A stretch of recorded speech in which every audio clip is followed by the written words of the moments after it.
Rory Sutherland, Vice Chairman of Ogilvy UK. I'm not sure where this wonderful man has been hiding because he's only entered my radar for the past 6 months. And now I'm such a huge fanboy. I even bought his book, Alchemy, and there's so many nuggets of stuff that I'm finding out, and it's so humorous. And today we're going to react to one of his thoughts. So he's a famous marketer and he studies human psychology and why we like certain things, so he's the perfect marketer. And today he's talking about my favorite topics: customer experience and customer service. This is, by the way, what has happened with the very bad optimization of customer service. Customer-facing staff are now so individually monitored.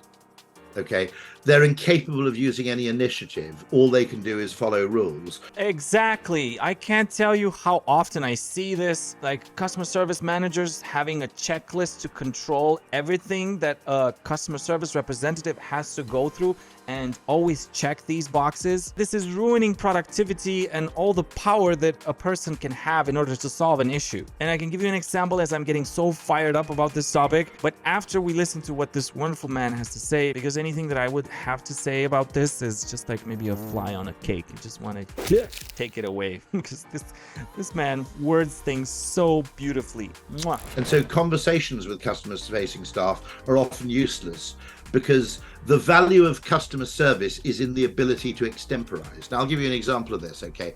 So I had 2 successive failures of delivery to an Amazon locker, and I'm certainly not criticizing Amazon. They're very good at this by and large, okay? So when the second time they tried to deliver to my local locker and said that they couldn't gain access to it, they then said, we're going to try again tomorrow. And I said, I don't want you to try again tomorrow because the same is going to happen all over again. And I'm getting sick of this. Can you just deliver to one of 7 other lockers or 5 other pickup points in Sevenoaks? Because I don't care where I pick it up from, right? I just chose this locker arbitrarily. Go and deliver it to another locker. No, we can't do that. Okay, so now we heard Rory's example and now I can give you mine. My name is Dominic, customer experience enthusiast. I've been doing it for 15 plus years. 11th year of being a Zendesk consultant, so I like Zendesk. So if you go on the Zendesk marketplace and you look for SweetHawk apps, this is one of the more successful apps on the Zendesk marketplace and people use it mostly for that task. So meaning that you give agents a task list to follow in order to control them to make sure that they solve the ticket in a manner that you think is right. The problem that I see with this principally is the more you're trying to control people, the more you limit them into actually being helpful. Because you design a case in order to help, I don't know, like 50% of people. But not everybody thinks the same. So somebody else is going to come with a different type of request or need, like Rory mentioned earlier. So if you don't empower your customer service representatives to have the liberty to help customers in a fashion that is actually helpful, rather than going through that checklist, you are going to piss off the customer. Simple. As we know in customer experience, the principle is that in customer experience, you have to make things effortless for a customer. So the easier you make it for them, the happier they are with you and the more loyal they are with your product, with your service. So in order to give customers a good experience and make it effortless, you have to make sure that they don't repeat themselves. You have to make sure that they don't switch channels. You have to make sure that they find help easily. You have to make sure that you don't transfer them around to your agents. So let me give you an example. There's this bank that I call because I have to get stuff solved, and they have this checklist, and I recognize the checklist that these guys have because, you know, it's a defect of my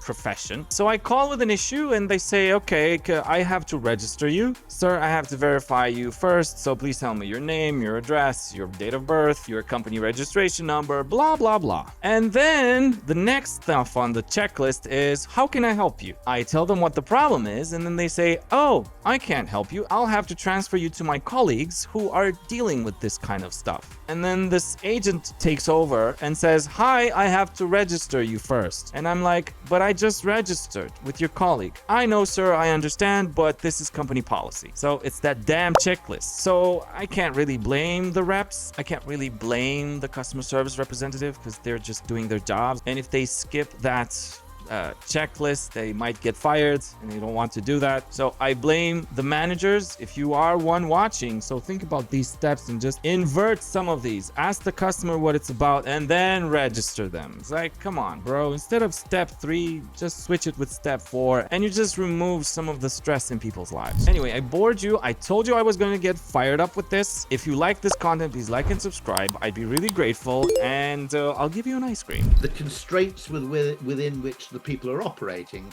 are insufficient to handle any unusual requests. And, you know, great hotels, you know, understand this, and you've got to be a pretty expensive hotel, but they actually allow the staff to extemporize and solve problems in a way that's specific to the situation. And the urge to turn every flaming thing into an algorithm is actually destroying businesses. If you're trying to automate everything and you don't leave anything to people's creativity, then you're slowly killing yourself, because not everybody functions like a machine. Yes, take care of repetitive requests, which are simple to do with self-service, but the peculiar situations you can just leave to a human and give them the power and empower them. So what you'd want to do is to empower your agents to cater to very specific type of requests. Requests that are peculiar. Just tell your staff, try to make it effortless for the person at the other end. Make it as easy as possible for them to get their issue solved. And that's it. This is the video. I hope you enjoyed it. I'll see you in the next one. Bye.